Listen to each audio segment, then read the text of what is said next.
Hi, my name is Samantha Reynolds. I'm originally from Chicago, Illinois.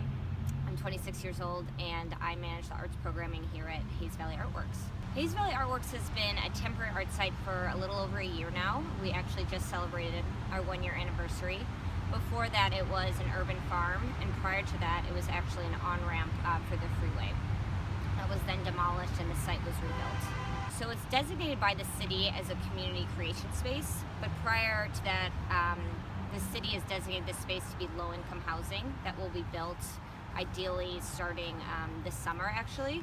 So it's unclear if that will actually happen or not, and if the apartments will be built. So until that time it's an art space, a little bit of also urban planning and regrowth, and a community site where different events happen for Hayes Valley. It's on the corner of Fell and Laguna, so that gives us easy access to people who are also on Octavia Boulevard and our neighbors at Proxy.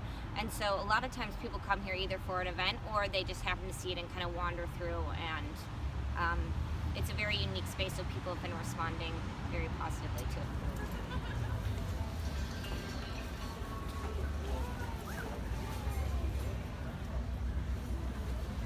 You know, I think it's unique in that it is temporary, but the more I work here, the more I've understood how important it is to have public space that isn't built, especially as the San Francisco landscape continues to change. It has kind of stayed this little oasis, this 1-acre lot, but it will eventually shift into something else. And it's the age-old question, right, of how artists are related to gentrification and neighborhood change. And I think it's about being really thoughtful and intentional about how you use space, and how change will always happen. Neighborhoods will always be shifting. You know, San Francisco has a long history of reboom and rebirth as the city has grown over its extensive history.